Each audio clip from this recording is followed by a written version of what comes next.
Assalamualaikum warahmatullahi wabarakatuh. Saya Muna Fauzia Azahra dari Fakultas Computer Science jurusan Binus University akan melakukan sesi wawancara untuk memenuhi tugas mata kuliah karakter building.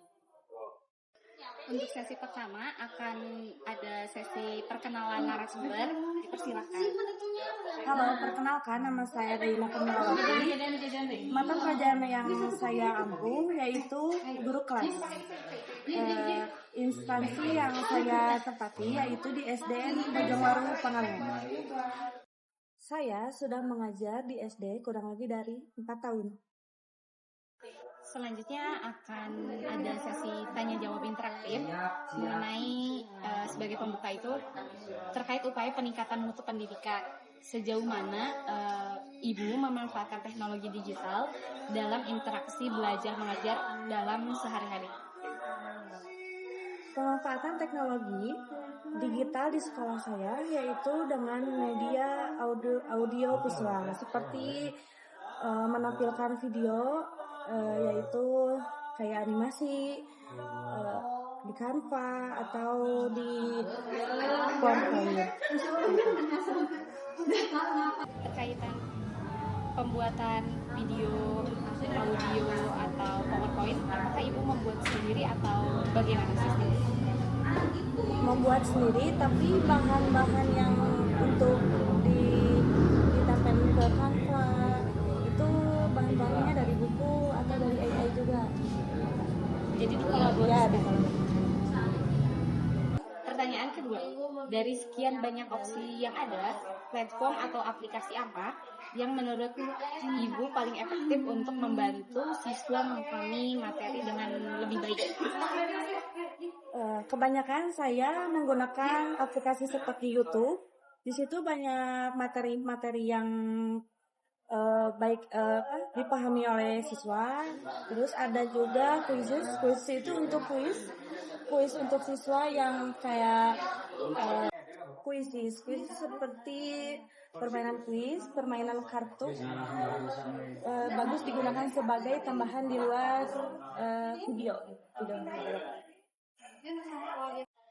Lalu pertanyaan ketiga, dalam proses implementasinya apa saja kendala utama yang Ibu temui, baik itu dari sisi teknis, kesiapan infrastruktur maupun adaptasi dari siswa itu sendiri? Di sini ada keterbatasan jaringan. Kan di SD saya itu di pelosok gitu. Jadi jaringannya kurang memadai seperti itu. Terus ada lagi sekolahnya minim fasilitas seperti nggak punya lab komputer, proyektor atau ya jaringan yang nggak layak. Sehingga penggunaan digitalnya hanya jadi pelengkap saja. Terus saya ingin bertanya terkait penggunaan handphone atau yang dipakai sehari-hari oleh siswa. Apakah itu dibawa sendiri atau sebenarnya membawa sendiri atau tidak? Siswa membawa HP.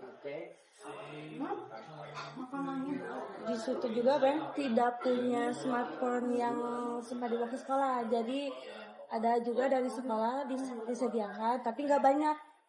Terbatas ya? Terbatas. Selanjutnya untuk pertanyaan keempat mengenai saat ini dunia sedang ramai membicarakan artificial intelligence. Bagaimana pandangan Ibu mengenai kehadirannya AI? Apakah ini menjadi peluang atau justru menjadi tantangan bagi peran guru? Ya, di sini ada peluangnya, ada tantangannya juga. Kalau peluangnya itu kan bisa meringkas tugas administrasi sekolah juga bisa. Terus tugas sekolah di kelasnya buat ke anak-anak kan bisa ya. Terus kalau tantangannya, tidak semua sekolah mempunyai perangkat internet gitu.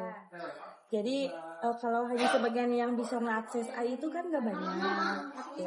Jadi tantangan seperti itu, tapi AI itu peluang kalau buat guru. Mau naik level kalau guru bertahan di zona lama. Berarti ada semacam pertumbuhan ya. Ya, buat AI. Kalau pakai AI gitu, jadi pertumbuhan akan naik levelnya. Selanjutnya, pertanyaan kelima mengenai bagian dari penguatan karakter bangsa. Menurut Ibu, bagaimana cara agar penggunaan teknologi ini tetap berjalan beriringan dengan nilai-nilai luhur Pancasila? Agar teknologi seperti AI ini tetap sejalan dengan Pancasila, kuncinya bukan menolak teknologi, tapi menuntut cara kita untuk menggunakannya. Seperti itu. Nah, jadi AI itu netral. Mau jadi alat gotong royong atau alat curang tergantung nilai yang kita masukkan dulu ke manusianya seperti apa gitu. Selanjutnya untuk closing statement, kira-kira ada pesan moral atau harapan Ibu yang berpengalaman sebagai guru? Pesan moralnya di era digital saat ini, informasinya kan sangat mudah diakses ya. Jadi, tapi tidak semua informasi membawa kebaikan. Nah, dalam bijak menggunakan teknologi, menjaga etika dalam berkomunikasi, serta tetap menyunjung kejujuran dan bertanggung jawab. Seperti itu. Harapannya mampu menjadi generasi yang adaptif terhadap perubahan, kreatif dalam memanfaatkan teknologi, dan tetap memiliki nilai-nilai moral yang baik. Nah, gunakan kemajuan zaman sebagai alat untuk berkembang, bukan untuk terjebak ke dalam hal-hal yang merugikan. Seperti itu. Sekian sesi wawancara kali ini. Saya berterima kasih kepada Ibu Dena telah meluangkan waktunya untuk sesi wawancara. Sama-sama.